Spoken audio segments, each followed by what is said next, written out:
우리에게 손이 있죠. 이 손이라는 단어가 이 국어 사전에 보면은 사람들 사이에 쓰일 때 보면은 이게 어미로 쓰일 때가 있어요. 어미라는 건 뭐냐면 어떤 단어의 앞부분입니다. 예를 들면 손재주, 뭐 손기술, 손맛 이런 맛이 있죠. 이런 말 있잖아요. 재주가 있는데 아이고 저 사람 참 손재주가 좋아. 혹은 저 사람의 손기술은 참 탁월해. 아이고 우리 어머니의 손맛은 대단해. 그때 이 손이라는 말을 왜 쓸까요? 단지 손으로 해서만이 그런 것이 아니라 이 손이 가지고 있는 의미가 있기 때문입니다. 여러분 손은 그 내면에 가지고 있는 가치와 능력이 구체화될 때 필요한 것이 손입니다. 머릿속으로 오늘 내가 김치를 담궈야겠다 하더라도 손이 그 김치를 담그지 않으면 우리 식탁 위에 김치가 올라오는 게 아니에요. 아무리 머릿속으로 생각하고 입으로 말을 해도 내 손이 그것을 가서 김치를 만들어야 식탁 위에 김치가 올려지는 것입니다.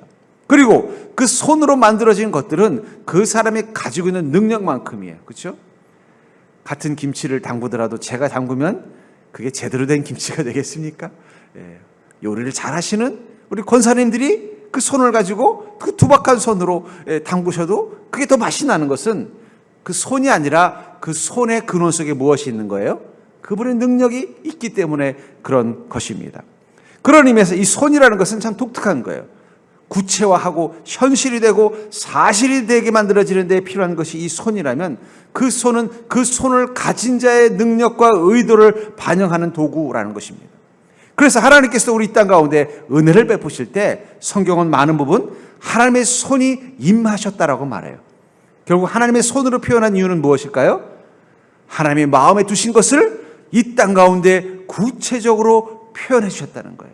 말씀만 하신 게 아니라 실제로 그것이 나타나도록 만들어 주셨기 때문에 그것을 손으로 표현한 것입니다. 그래서 시편 89편 13절에 보면 이런 말이 있어요. 주의 팔에 능력이 있사오며 주의 손은 강하고 주의 오른손은 높이 들리우셨나이다. 하나님이 우리를 사랑하시고 우리를 지키시고 우리를 축복하시기 위해서 하나님의 은혜가 임재했을 때 그것은 어떤 모습이라는 거예요? 주님의 팔이 임한 것처럼 나타났으며 주님의 손이 강하게 느껴졌으며 주님의 오른손이 높이 들린 것처럼 느껴졌다는 거예요. 그것을 본 순간 그는 무엇을 경험한 것입니까? 하나님의 은혜를 경험했다라고 말하고 있는 것입니다. 오늘 본문에는 이 두 가지 사건이 나오는데 이 사건 속에는 공통점이 있어요. 그것은 예수 그리스도를 통해서 치유의 은혜를 경험한 이 사람들에게는 손과 관련되어져 있다는 것입니다. 야이로 회당장은 예수님께 뭐라고 말합니까? 당신의 그 손을 우리 죽은 병든 아이의 몸에 얹으셔서 우리 아이를 살려주시옵소서라고 기도합니다. 그리고 실제로 예수님은 그 죽은 이 소녀의 손을 잡고서 뭐라고 말합니까? 달리다굼 소녀야 일어나라. 주님의 손이 그 어린 소녀의 손을 붙잡는 순간 그 소녀는 살아났습니다. 그리고 그 회당장의 딸을 만나러 가는 여정 가운데 이 혈루증 앓는 여인이 있었어요. 그녀는 마침 예수님이 지나가는 것을 보고는 주님께 은혜를 구하고 싶었지만 자신의 질병이 부정한 질병이기 때문에 사람들하고 접촉할 수도 없고 또 이미 많은 사람들이 예수님과 함께 동행하고 있었기 때문에 자신이 그 지나가는 예수님 앞에 감히 도움을 요청할 수가 없었습니다. 그때 그녀의 마음 가운데 믿음이 있었죠. 내가 예수님의 옷자락만 만져도 내 병이 나을 거라는 믿음. 그리고 그것을 위해서 그녀는 구체적으로 어떻게 합니까? 손을 내밀어서 예수 그리스도의 옷자락을 붙였습니다. 결국 이 놀라운 하나님의 은혜 속에는 손이 관여됐다는 거예요. 예수님의 손이 여러분들 가운데 임할 때 여러분들 은혜를 경험하는 것입니다. 여러분들이 예수 그리스도의 옷자락을 붙잡는 손을 가지고 있을 때 여러분들은 능력을 경험하게 된다는 거예요. 그런 의미에서 우리가 손을 통해서 본 그 예수님의 은혜를 경험하는 인생의 비결은 무엇일까요? 저는 그것을 통해서 여러분들이 주님의 은혜를 경험할 수 있는 손을 가진 자가 되기를 주의 이름으로 축복합니다. 주님의 은혜의 손을 경험하는 인생이 될 수 있기를 주의 이름으로 축복합니다. 먼저 주의 손이 내 삶에 얹어지기를 여러분들 요청하십시오. 여러분들 정말 주님의 은혜를 원한다면 주님의 손이 내 삶 가운데 얹어지게 하여 주옵소서라고 기도하는 믿음이 있기를 간절히 바랍니다. 본문 18절에 보니까 예수께서 이 말씀을 하실 때 한 관리가 와서 절하며 이르되 내 딸이 방금 죽었사오나 오셔서 그 몸에 손을 얹어주소서 그러면 살아나겠나이다. 이 사랑하는 딸이 죽었어요. 너무나 절망적인 순간 이 야이로 회당장은 예수님을 찾아와서 뭐라고 말합니까? 내 죽은 딸의 몸 위에 손을 얹어 주시옵소서라고 요청하고 있습니다. 왜 손을 얹어달라고 그랬을까요? 이 회당장은 예수님이 하나님인 것을 믿은 자였습니다. 그리고 하나님께서 죽은 자를 살리실 때 나타나는 특징은 뭐라는 것입니까? 하나님의 권능의 손이 그 죽음 가운데 임하면은 해결된다는 것을 알고 있었다는 거예요. 성경에도 보면은 하나님의 은혜와 능력이 나타날 때 보면은요, 주님의 영광이 덮이는 때가 은혜의 때라고 말하고 있습니다. 출애굽기 4장 34절부터 35절에 보면은 이스라엘 민족이 광야에 있을 때 이런 사건이 있었다고 말하고 있어요. 구름이 회막에 덮이고 여호와의 영광이 성막 중에 충만함에 모세가 회막에 들어갈 수 없었으니 이는 구름이 회막 위에 덮이고 여호와의 영광이 성막에 충만함이라. 이 성막에 주님께서 함께 계시고 그것으로 인하여 이스라엘 민족이 광야를 지나면서 놀라운 주님의 은혜를 경험할 때 특징을 뭐라고 말하고 있어요? 주님의 영광이 성막 위에 충만하게 덮여 있었다. 그러니까 여러분들, 우리가 복을 누릴 때는 어떤 때일까요? 하나님의 영광이 우리 인생 가운데 덮여 있을 때입니다. 영의 눈을 뜨고서 바라보면요, 교회 위에 하나님의 영광이, 성령의 불이, 성령의 놀라운 손이 덮이고 있으면요, 그 순간 권능이 뜨겁게 나타나는 걸 볼 거예요. 여러분들의 가정 위에 주님의 손이, 주님의 영광이 덮여 있다면 그 가정은 반드시 복된 가정으로 바뀔 줄 믿습니다. 그러니까 성경은 뭐라고 말하고 있어요? 한 은혜의 때는 바로 하나님의 영광의 손이 덮여 있는 때라는 거예요. 그 자리에. 반대로 또 시련의 때를 뭐라고 말하고 있을까요? 마태복음 8장 24절에 보면 시련을 겪고 있었던 이 제자들을 이렇게 표현하고 있습니다. 바다에 큰 노를 일어나 배가 물결에 덮이게 되었을 때, 배가 침몰하는 상황을 뭐라고 말하고 있어요? 배 위에 물결이 덮였다. 배는 우리의 인생이라면 물결은 무엇을 말하는 거예요? 그 배를 침몰시키려는 인생의 환난, 시험, 문제를 뜻하는 것입니다. 그러니까 결국은 고난을 받는다는 건 뭘 말하는 거예요? 인생의 문제가 막 나를 덮고 치고 있는 거예요.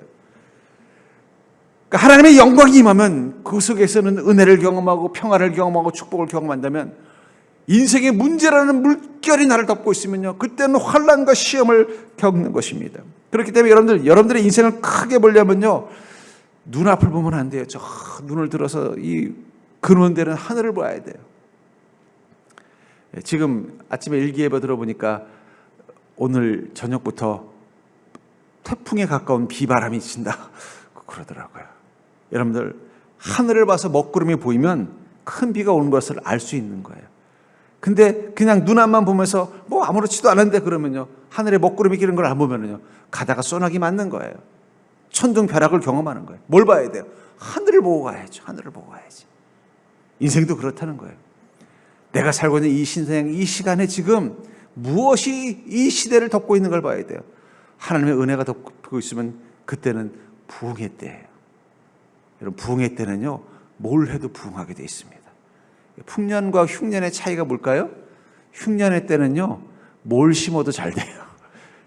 농사를 대충 지어도 잘 돼요. 근데 흉년의 때는요, 뭘 심어도 안 돼요. 농부가 애를 써도 거둬들이는 게 실망스러워요. 때가 중요한 거예요. 은혜의 때냐, 아니면 배에 큰 물결이 덮이는 것처럼 환난과 죄의 힘이 강력한 때인가를 봐야 되는 거예요. 여러분, 우리 자꾸 우리 눈앞의 상황만 봅니다. 이런 상황입니다. 아니, 중요한 그게 아니에요. 지금 덮고 있는 거, 이 시대를 덮고 있는 게 무엇이냐는 거. 우리가 걱정되는 건 무엇입니까? 이 시대를 덮고 있는 게 하나님의 영광의 손이 아닌 것 같기 때문에 우리는 걱정하는 거예요. 죄와 그 환란의 큰 물결이 지금 세상을 덮고 있는 것처럼 보이는 거예요. 그렇잖아요.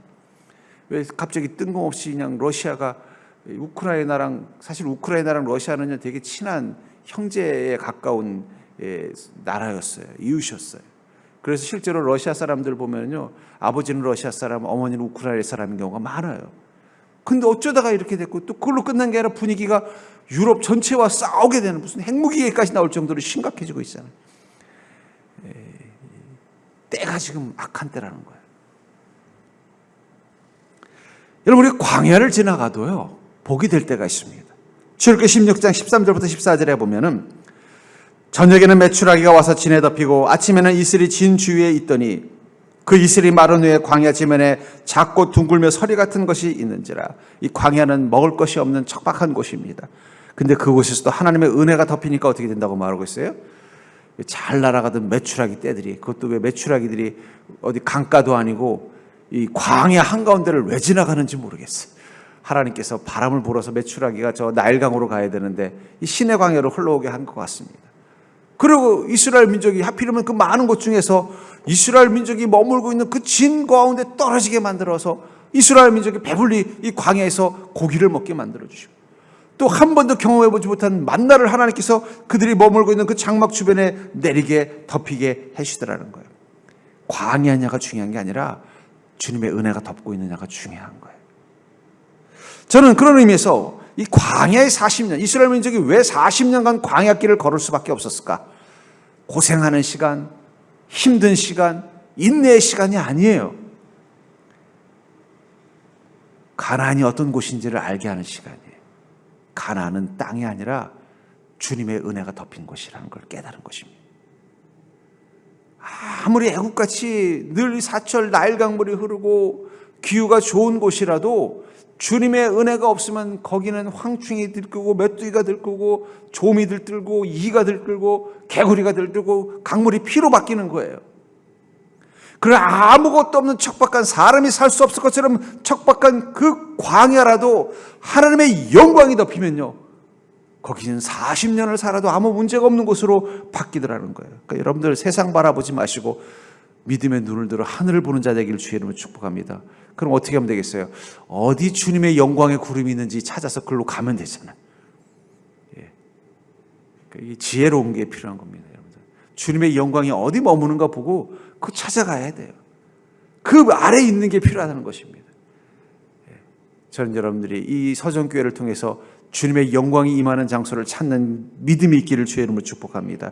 제 기도가 그겁니다. 이 서정교회가 마치 이 광야 이스라엘 민족이 머물렀던 그 회막같이 하나님의 영광이 그것을 덮어서 그 영광으로 말미암아 이스라엘 민족이 광야길이지만 그곳에서 만나와 메추라기를 경험하고 주님이 그 생명과 안전을 지켜주는 은혜를 경험하게 된 것처럼 이 척박한 시대 한가운데서 우리 교회들, 특별히 우리 서정교회가 주님의 영광이 임하는 곳이 되어서 이곳에 온 성도님들이 그 은혜를 경험하며 사는 삶이 될 수 있도록 그것을 위해서 기도하고 있습니다. 그러니까 여러분들 교회를 위해서 기도할 때 그런 기도하셔야 돼요.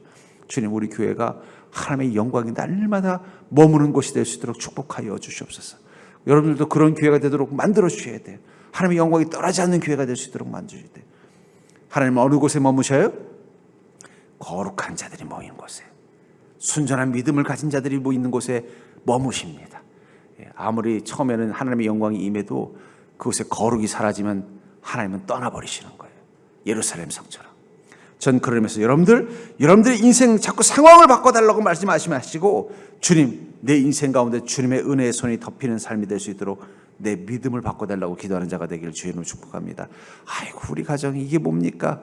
걱정하지 마세요. 거기도 하나님의 영광이 임하면요, 가장 좋은 가정으로 바뀔 줄 믿습니다. 아이고, 내 직장, 내 직업, 이거 뭡니까? 여러분, 그런 마음 하지 마시고 그곳에 하나님의 영광이 임하도록 기도하시고 여러분들이 그 영광을 부를 수 있는 믿음을 가지고 머무시기 바랍니다. 그럼 그것도 하나님의 영광이 임하는 복된 곳으로 바뀌게 되는 줄 믿습니다. 우리는 그런 의미에서 세상을 바꾸는 자예요. 그런데 세상을 바꿀 때 우리의 손은 세상을 만지작거리는 게 아니라 하나님의 영광을 부르는 기도의 손이 되는 것입니다. 그럼 그것이 바뀌는 거예요. 여러분, 가정을 하나님의 영광이 임하는 곳으로 바꾸고 싶다면 가족들과 가정을 위해서 기도하는 자가 되기를 바랍니다. 여러분들의 일터가 하나님의 영광이 임하는 곳으로 바꾸기를 원한다면요, 그것을 위해서 기도하고 그곳에서 여러분들이 믿음의 사람으로 서려고 애를 써보시기 바랍니다. 하나님은 반드시 믿음의 중심을 가지고 서 있는 자들에게 반드시 임한다는 거예요. 여러분, 저기 하늘에서 천둥이 칠 때 그 천둥이 아무 군데나 치는 게 아니에요. 어디에 쳐요? 피레침이 있는 데 치는 거예요. 그 전기를 받아들일 만한 데 천둥 치는 거고 벼락이 치는 겁니다. 마찬가지예요. 하나님의 은혜도 아무 데나 임하는 게 아니에요. 주님의 은혜를 받아들일 수 있는 믿음의 피레침이 되는 그런 성도들이 있는 곳에 주님의 은혜가 임하는 것입니다. 그것을 이 하나님께서는 창세기에서는 아브라함에게 뭐라고 말하고 있어요? 너는 복이 될지라. 가나안 땅이 하나님의 영광이 임하는 곳이 된 그 시작은 아브라함이 그곳에 머물기 시작했기 때문이에요. 그곳에서 제단을 쌓고 믿음으로 살아가려고 했을 때부터 그 가나안 땅은 복된 곳으로 바뀌는 것입니다. 전 여러분들이 세상을 바꿀 수 있는 자가 되기를 주의 이름으로 축복합니다. 두 번째로, 우리가 손을 통해서 본 예수님의 은혜를 경험하는 비결은 무엇인가? 간절한 믿음은 주님의 옷자락을 잡는 손이 되는 것입니다. 우리가 간절한 믿음을 갖는다는 것은 주님의 옷자락을 붙잡는 손을 가진 자가 되는 것을 의미하는 거라는 거예요. 20절을 보시면 12해 동안이나 혈루증을 앓는 여자가 예수의 뒤로 와서 그 겉옷가를 만지니, 이 혈루증을 앓던 여자가 어떻게 했다고 말하고 있어요? 예수님 뒤에 와서 그 겉옷을 만졌다고 말하고 있어요. 예수님은 지금 앉아서 복음을 전하고 또 이 사람들이 모인 마당에서 한 사람 한 사람 기도해 주고 있었던 게 아니라 회당장 야이로의 딸이 죽어서 그 딸을 치료하기 위해서 급하게 걸어가고 있었던 것입니다. 그런 이 여인이 예수님을 붙잡고 뭘 할 여유가 없는 거예요. 거기다 회당장 딸이 죽었다는데 지금 자기가 가서 어떻게 회당장의 딸을 고치러 가는 그 길을 막고서 회당장을 막고 나부터 치료해서 이렇게 할 수도 없는 거 아니에요. 그러니까 이러지도 못하고 저러지도 못하고 있는 그 순간 그녀의 마음에 있는 그 간절함이 지혜를 갖게 만들었습니다. 그래, 나 같은 여인 주님께서 사랑하신다면, 주님의 은혜와 능력이라면 내가 그냥 옷자락만 붙잡아도 나을 거야. 여러분들, 간절한 믿음이 지혜를 만듭니다. 왜 우리가 간절한 믿음을 가져야 되는가? 간절한 믿음을 가지면요, 하나님의 은혜를 얻을 수 있는 지혜가 생기게 돼 있어요. 하나님, 저는 주님의 은혜가 없으면 이 상황을 이겨낼 수 없습니다. 어떻게 하면 좋습니까? 주님 은혜를 허락하여 주시옵소서. 그러면요, 내 안에 성령께서 그 문제를 해결할 수 있는 지혜가 되어준다는 거예요. 중요한 건 간절한 믿음을 갖는 것입니다. 이 여인에게는 그 간절함이 있었다는 거예요. 내 이 12년 동안 내 모든 재산을 다 털어도 해결되는 이 병, 지금 지나가는 이 주님 만나서 해결할 수가 않으면 도저히 해결될 수 없는 이 낙심되고 절망되는 이 시간, 근데 주님은 급하게 목적지를 향해 가고 있는데 내가 감히 막을 수 없는 존재라는 그 사실, 그 간절함 속에서도, 그 안타까운 상황 속에서도 주님의 은혜에 대한 그 갈급함이 있었다는 거예요. 여러분들이 어떤 상황이든 갈급함을 가지고 있다면 주님의 은혜는 반드시 여러분들 앞에서 머물 것입니다. 근데 마침 주님이 가시다가 무슨 생각이 있었는지 잠깐 걸음을 멈추신 거예요. 그 순간 기회가 온 것입니다. 어떻게 했어요? 슬그머니 손을 내밀어서 예수님의 겉옷을 붙잡은 것입니다.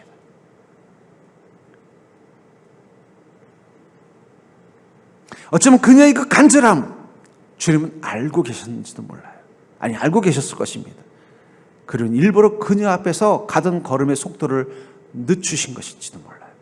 그녀가 예수님의 옷자락을 붙잡을 수 있는 기회를 주시기 위해서 예수님 급하게 야이로 딸을 치료하러 가시다가 잠깐 멈추셨던 거예요. 뭐 예를 들면 너무 덥다, 야 좀 숨 좀 쉬고 가자, 오늘 좀 숨이 막히네. 아니면 가다가 이거 좀 떨어졌네. 아니면 또 가다가 뭐 예를 들면은 뭐 누구랑 얘기할 일이 있어서 잠깐 멈추든지, 어떤 이유든 그녀 앞에서 잠깐 멈췄다는 거예요.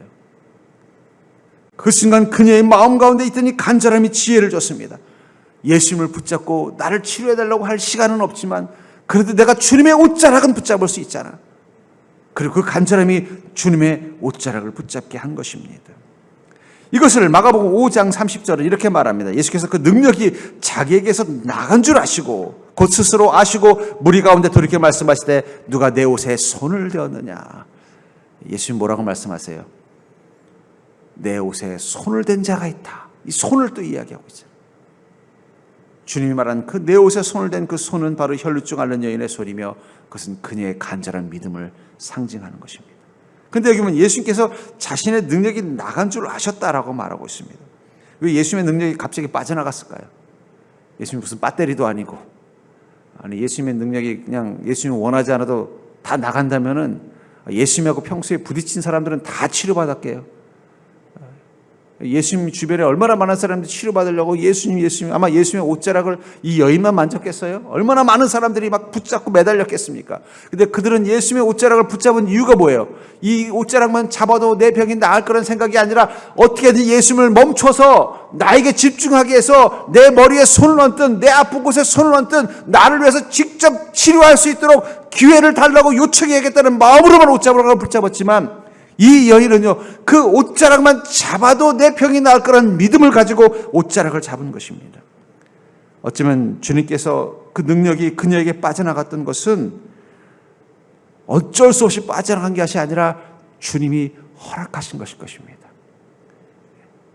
저에게도 딸이 있지만 뭐 지금은 이제 뭐 떨어져 있어서 뭐 별로 교제 그런 시간이 없지만 옛날에 학생 때 청소년 때는 보면은 자기가 갑자기 용돈이 필요하면요, 아빠 지갑 좀 내놔봐 그래요. 그러면 왜? 그럼 아주 내놔봐봐. 그러면 지갑 딱 열면서 딱 돈을 꺼내면서 아빠 나 이거 꼭 필요한데 나 줘? 고마워. 그리고 그냥 가버려요. 그럼 제가 112에 전화해서 지갑 털렸다고 신고할까요? 안 할까요? 안 하죠. 아니면 가는 제 아이를 딱 붙잡고 너 어서 버르장머리 없이 아빠 지갑에서 돈을 빼가 이럴까요? 방금 전에 가진 애교를 다 부렸는데 돈을 뺏겨도 그냥 아이고 내가 어쩌다가 저런 무서운 딸을 낳았나 하면서도 그냥 주는 거예요. 왜 그렇습니까? 그건 사랑이죠. 우리 아이가 나를 사랑한다는 걸 알고 나도 우리 아이를 사랑하기 때문에 어떻게 한 거예요? 내 지갑에서 돈을 뺏어갔는데도 제가 거기에 대해서 불편해하지 않는 거예요. 주님의 능력이 빠져나갔음에도 불구하고 주님은 전혀 불편해하지 않았다는 거예요. 왜 그럴까요? 그녀의 믿음을 너무나 귀하게 여기셨고 주님은 그녀의 믿음을 사랑하셨기 때문입니다. 주님은 어쩌면 감동받으신 거예요. 수많은 사람들이 자신의 옷자락을 붙잡을 때는요, 나에게 주목하십시오. 나를 위해서 기도해 주십시오. 내게 능력을 보여주셔야 당신은 예수님입니다. 그런 마음 가지고 예수님의 가는 길을 멈추려고 옷자락을 붙잡았는데 유일하게 그녀는요, 감히 내가 어떻게 예수님을 세우고서 나를 위해서 기도해 달라고 말하고 내게 손을 얹어달라고 말할 수 있단 말인가? 나는 주님의 옷자락만 붙잡아도 그것으로 감사한다. 그리고 내가 주님의 옷자락만 붙잡아도 내 이런 형편없는 이 작은 병은 충분히 나을 거야. 그 믿음을 주님은 아시고 기뻐하신 것입니다. 여러분은 하나님의 능력은 감동에 비례하는 것입니다. 여러분들이 주님을 기쁘시게 하는 감동의 삶을 살면 주님의 능력은 더욱 강력하게 여러분들에게 흘러들어올 것입니다. 여러분들이 이곳에 있는 순간 이미 예수님의 옷자락이 여러분들의 삶의 손에 붙잡힌 거예요. 그렇잖아요. 이미 여러분들이 이곳에 온 순간 여러분들의 손에는 이미 예수님의 옷자락이 잡혀 있는 것입니다. 그런데 누군가에게는 주님의 능력이 그 여러분들의 손을 통해 들어갈 것입니다. 누군가에게는 아무 일도 일어나지 않을 거예요. 무슨 차이냐는 거예요. 그것은 주님에게 감동을 주는 믿음의 삶이냐. 예수님께서 이 여인이 예수님의 옷자락을 붙잡는 순간 그녀의 병이 즉시 낫도록 은혜를 베풀어 주셨던 것은 그녀의 믿음 앞에 예수님이 감동받으셨기 때문이에요. 그래서 마가복음 5장 34절에 이렇게 말합니다. 예수께서 이르시되 딸아 내 믿음이 너를 구원하였으니 평안히 가라. 내 병에서 놓여 건강할지어다. 저는 이 문장에서 주님이 이 여인을 향해서 어떤 톤으로 말씀하셨는지 느낄 수 있어요. 먼저 딸아. 그 말은 뭐예요? 너는 그냥 나에게 병을 치료받는 환자가 아니라는 거예요. 나의 딸과 같은 존재, 나의 사랑스러운 딸과 같은 존재라는 거예요. 내 믿음이 너를 구원하였다. 그럼 뭐라고 말해요? 평안히 가라. 평안히 가라고 또 약속 위로도 해줍니다. 내 병에서 놓여 건강할지어다. 주님께서 얼마나 이 기분 좋으시면은 이렇게 이 미사오구를 여러 번 쓰셨겠어요. 그냥 일어나 가라. 내 믿음이 널 구원했다. 이렇게 끝난 게 아니라 따라로부터 시작하는 말씀하셨다는 거예요. 어떤 목소리였을까요? 부드럽고 그 사랑스러워 하시는 목소리로 따라. 너의 믿음이 너를 구원했구나. 이제 평안히 가서 이제는 근심하지 말아라. 내 병에서 놓여 이제는 건강하고 행복하게 잘 살아라. 어디서부터 시작이 된 거예요? 바로 주님의 마음을 감동시키는 믿음입니다. 여러분 예수님의 옷자락을 잡는 믿음은 주님의 마음을 감동시키는 믿음이에요. 여러분들 그런 믿음만 있으면요 언제든 주님의 능력은 여러분들의 삶 가운데 흘러들어갈 것입니다. 여러분 예수님의 지갑을 터는 것은 힘들어도 옷자락 잡는 건 쉽잖아요. 예수님의 지갑까지 꺼내라고 말씀하지 않아요. 내 옷자락만 잡아도 너의 믿음이 나를 기쁘게 한다면 나의 능력은 너의 것이 될 것이다. 전 그런 의미에서 어쩌면 주님의 은혜의 손을 경험하는 그 능력의 비결은 여러분들의 손에 달려 있어요. 예수님의 옷자락을 잡는 믿음의 손, 예수님의 감동을 드리는 믿음이 된다면 그 순간부터 여러분들이 기도하는 모든 손들은 주님의 은혜와 응답을 경험하는 손으로 바뀌게 될 줄 믿습니다. 그러니까 어떻게 된다고요? 40일 금식 기도하고 주여 삼창하고 이걸로 해결되지 않아요. 내 믿음이 주님을 기쁘시게 하는 방법이 무엇인가? 이제부터 예수님께는 좀 애교를 부리는 자가 되기를 주의로 축원합니다. 딸의 믿음이 되세요. 딸의. 주님이 나를 보고서 아이고 딸아, 그 딸이라고 말할 수 있는 믿음으로 한번 주님 앞에 동행해 보시라는 거예요. 세 번째로 예수님의 은혜를 경험하는 비결은 바로 주의 손이 나의 손을 잡으실 때 일어날 수 있다는 거예요. 이 회당장의 딸이 가봤더니 아니나 다를까 죽어 있었습니다. 근데 예수님 뭐라고 말씀하시나요? 아니 죽은 거 아니다, 잔다. 그랬더니 사람들이 수군거리는, 벌써 죽은 지가 얼마나 됐는데 잔다고 하시나, 우리가 바본가? 근데 예수님께서는 이렇게 가서 이러죠. 무리를 보낸 후에, 마태복음 9장 25절에 무리를 내보낸 후에 예수께서 들어가사 소녀의 손을 잡으심에 일어나는지라. 다른 성경에서는 달리다 곰이라는 단어를 쓰고 소녀야 일어나라. 근데 일어날 때 어떻게 하셨다고 말하고 있어요? 소녀의 손을 잡으셨다는 거예요. 예수님의 손이 그 죽은 소녀의 손을 잡아서 일으켜 세웠다는 것입니다. 여러분들, 주님의 응답의 때, 그 디데이의 특징은 뭐냐면 하나님의 은혜의 손과 우리의 믿음의 손이 만나는 지점에서 일어난다는 거예요. 우리의 믿음의 손이 하나님의 은혜의 손을 붙잡게 되는 그 순간, 그때 우리 인생의 절망으로부터 일어나게 된다는 것입니다.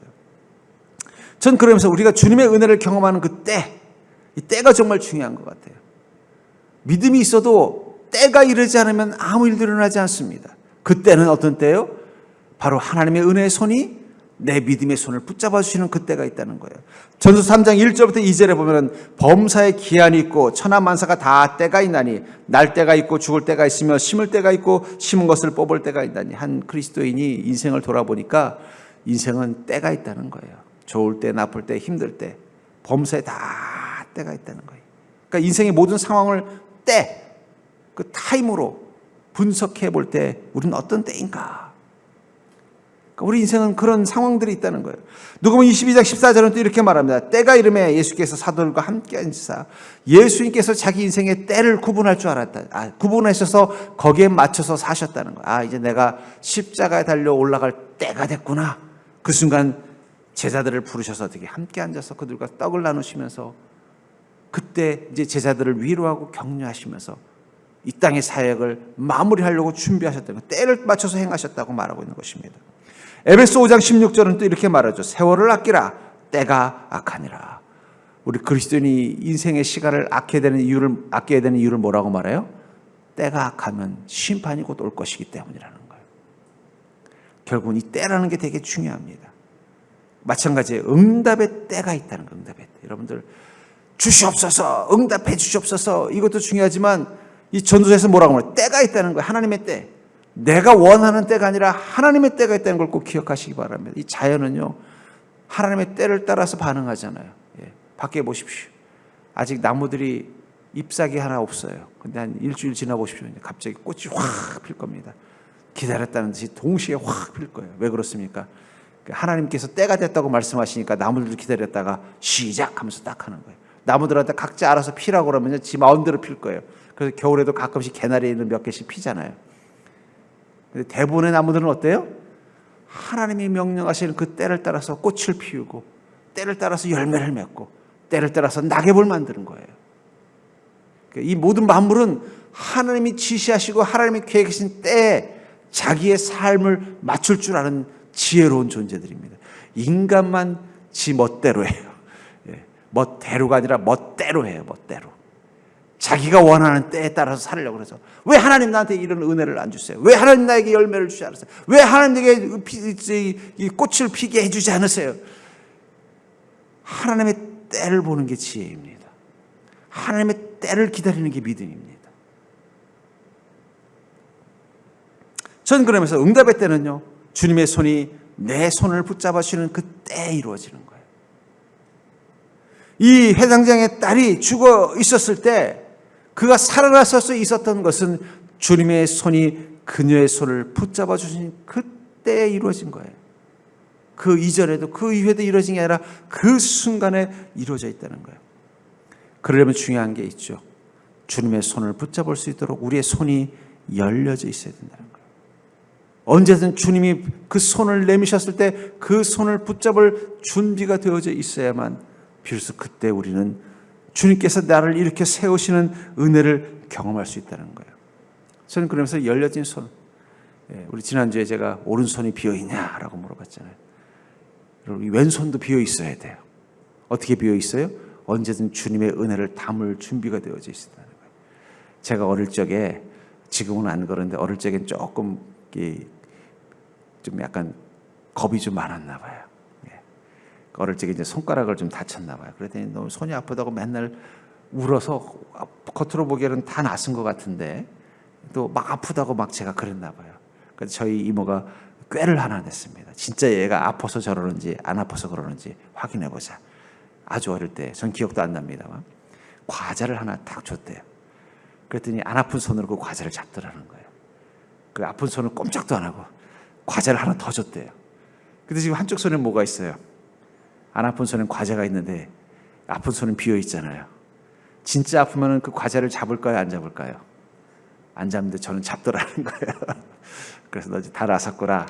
그 얘기를 이모가 저만 보면은, 저는 기억도 안 나는데 저만 보면 너 옛날에 그랬다 이런 얘기하면서 웃을 때가 있었습니다. 여러분들, 우리의 오른손은 다른 사람들을 섬기고 사랑하는 데 비어 있어야 된다면 우리 왼손도 비어 있어야 돼요. 그 왼손에는 무엇을 잡아야 돼요? 주님의 손에 은혜가 잡혀서 그 손이 나의 은혜를 내게 주려고 다가올 때 벌려져 있어야 된다는 거예요. 다른 거 붙잡고 있으면요, 주님의 은혜를 못 잡는 거예요.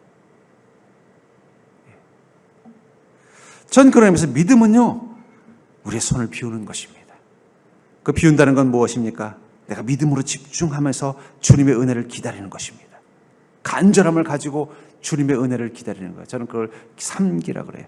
기도하고 기대하고 기다리는 것입니다. 그게 손을 비우는 거예요.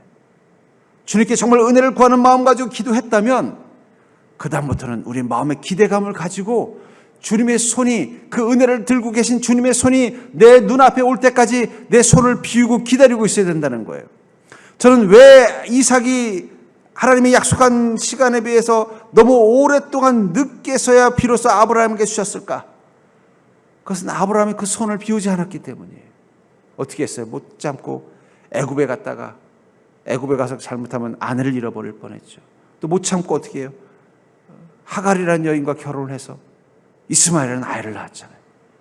결국 그것들이 이 아브라함의 손이 비어 있지 않았기 때문에 하나님이 약속하신 이삭을 못 주신 거예요.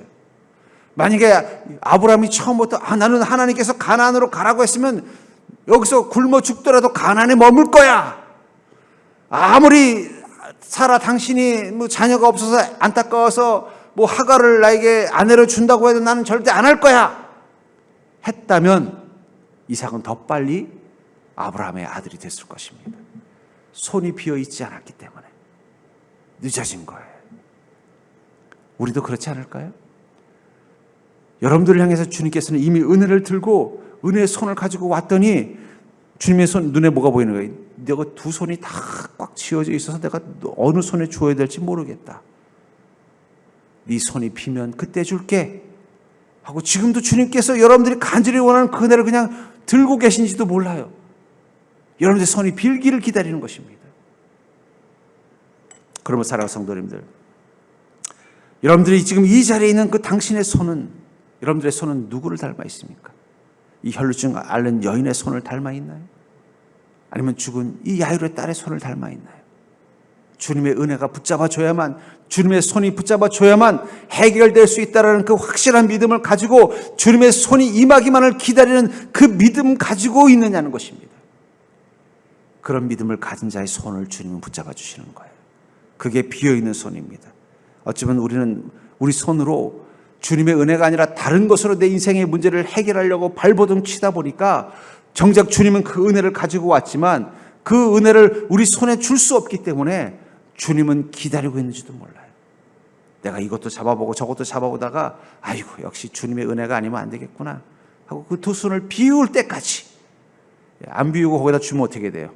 은혜도 떨어뜨리고 우리가 쥐고 있는 것도 떨어뜨리면 다 깨져버리고 다 못 쓰게 되는 거예요. 기다리고 계신 것일 수도 있다는 것입니다. 그렇다면 사랑하는 성도님들, 여러분들의 손은 지금 비어 있습니까? 혈증 앓는 여인의 마음과 같은 믿음 가지고 주님의 옷자락, 주님의 손을 붙잡고 싶은 그 간절함을 가지고 주님의 은혜와 능력을 잡을 준비를 하고 그 손이 비워져 있냐는 것입니다. 전 여러분들의 믿음이 그 비어져 있는 손과 같기를 주의 이름으로 축복합니다.